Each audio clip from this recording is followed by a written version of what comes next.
Learn how to fix blue screen errors on the Dell Precision 5580 with easy-to-follow troubleshooting steps.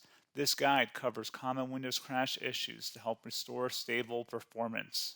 So while you're performing updates, you're getting an IRQR not less or equal message, K-mode exception not handled, kernel data in page error. A lot of errors pertain to this problem, and we're going to go ahead and jump into what should hopefully be a pretty straightforward process, guys. And we're going to go ahead and jump right into it. So first thing I'd recommend doing would be to actually go ahead and boot to the troubleshooting utility on Windows 11. So if you do a hard power off 3 times in a row, Windows should automatically attempt to launch the starter prepare utility. And if it doesn't find anything, it will give you the option to select advanced settings, in which case it will take you to a screen that looks like this.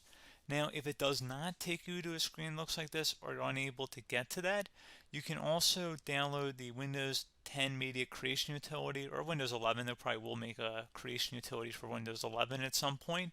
And it doesn't really matter, you can actually run the Windows 10 utility on Windows 11 as far as I'm aware. And you should be able to run the troubleshooting utilities built in within it. So you just would go ahead and download it to an ISO file and then burn it to a DVD or USB. It'd have to be about 4 gigabytes or more. It couldn't be a small USB flash drive, and it couldn't be a CD. It'd have to be a DVD. And then you'd boot your computer from it. So depending on the computer manufacturer, you'd have to tap a different key on your keyboard in order to launch that menu, in order to select what boot drive you want to go off of. So it could be anything between the escape key, F2, F8, F12, for example. And those are the function keys on the top of your keyboard. So you may have to just do a little bit of trial and error. Shouldn't take you more than a couple minutes. Googling it would probably be best before you even begin. But anyway, we're ready to go ahead and jump right into it. So we're on the choose an option page. So these will look very similar whether you're booting from it directly within Windows itself, or if you're plugged in a USB flash drive with the media creation utility installed and you selected the recovery option. So when you are setting up your Windows 11 installation or Windows 10, depending on the drive you're using, there should be an option to repair your computer in the bottom left corner of the dialog window, one of the first screens that comes up. You go ahead and select that, and then it would take you to a troubleshooting screen like you see here. And you want to go ahead and select troubleshoot, reset your PC, or see advanced options. And then there are going to be a whole bunch of options in here that we're going to explore in today's video. The first one, we're going to actually go underneath advanced options, and then select startup prepare, fix problems that keep Windows from loading. So go ahead and select that first.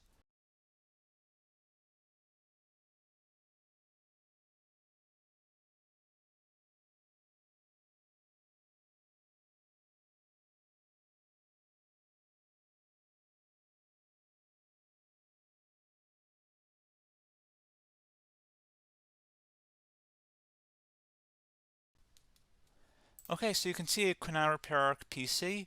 That was our first option we could try.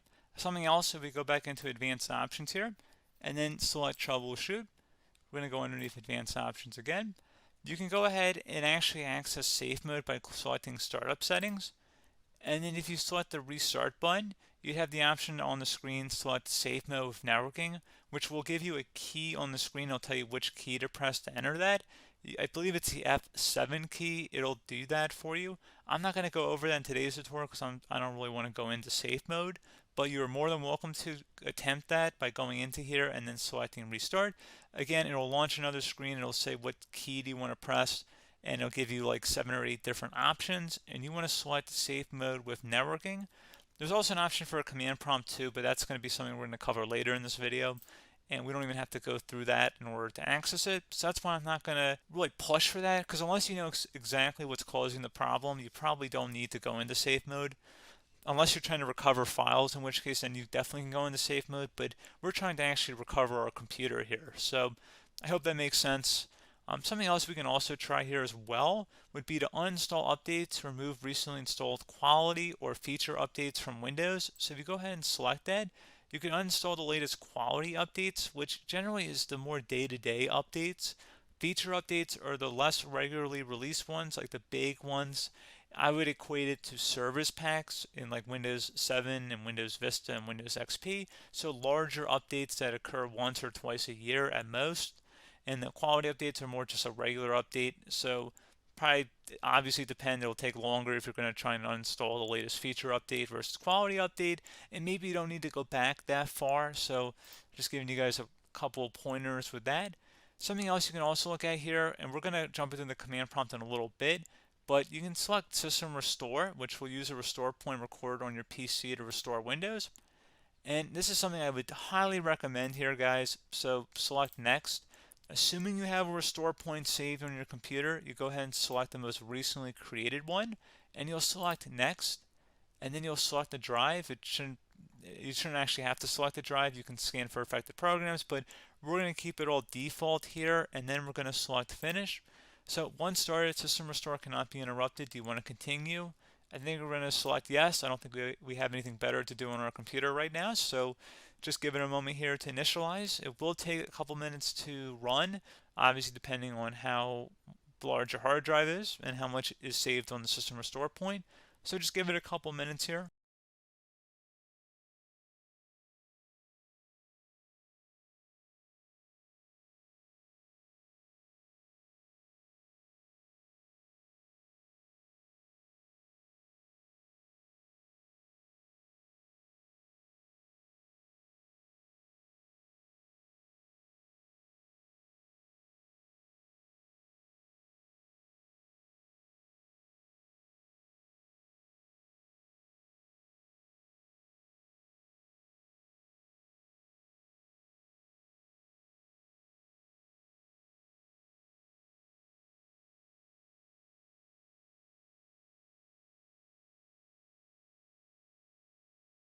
Okay, so you can see System Restore completed successfully.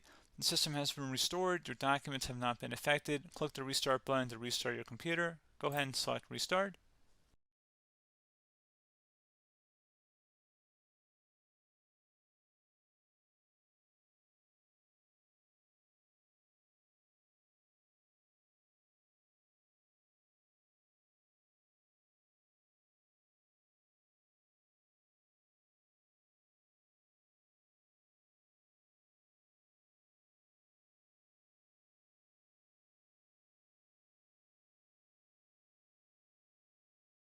Okay, so you can see the system has been restored successfully.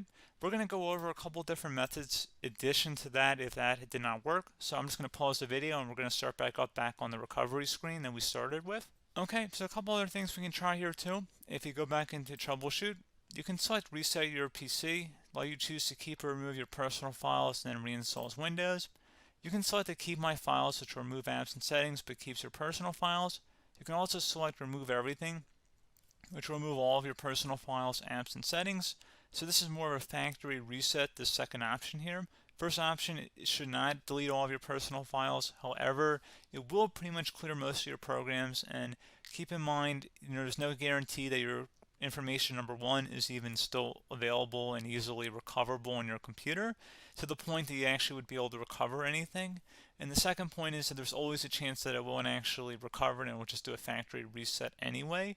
So there's no guarantee that actually would keep your files anyway. So I would recommend trying to get a recovery tool and backing that up first before selecting it anyway. But again, those are a couple of different options. And then something else you can try here if you go back to the choose an option. Another option, if you go underneath choose an option and select troubleshoot, advanced options, and now select where it says command prompt. Okay, so the first thing we should do is type our main hard drive here. In most cases, it should be the C drive. So you just do a C colon and then hit enter on your keyboard. So once you're underneath the C drive, we're going to type in dir and then hit enter on your keyboard. It should have program files, users, and Windows all in there. That's how you know you're in the right directory.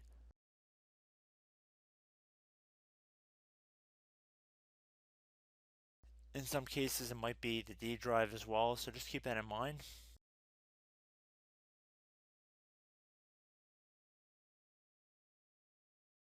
Next thing we're going to do is type in cd space / Windows / system 32 / config, and then you're going to hit enter on your keyboard.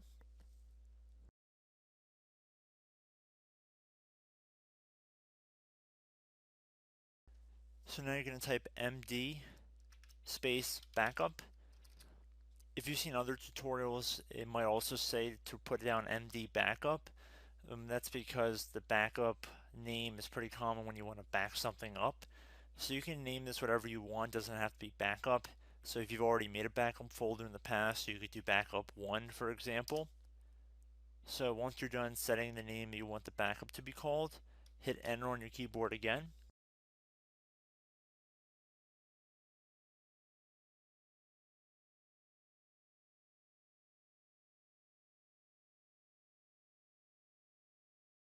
At this point you want to type copy, C-O-P-Y, space, then you want to do the star symbol above the 8 key, then do a period or a dot, whatever you want to call it, then another star sign, and then another space, and then type backup, and then hit enter on your keyboard.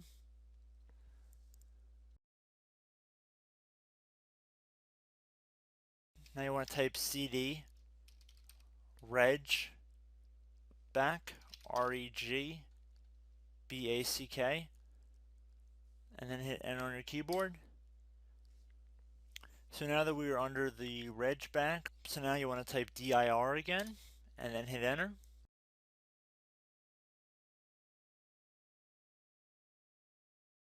So now at this point we're going to type copy again. So copy, space, star sign, dot, another star sign, space, and then 2 dots. So we're going to type copy, space, star sign, dot, sign, star sign, dot, dot, and then hit enter on your keyboard again. So for overwrite, you want to overwrite all. So type A on your keyboard, so capital A, and then hit enter on your keyboard.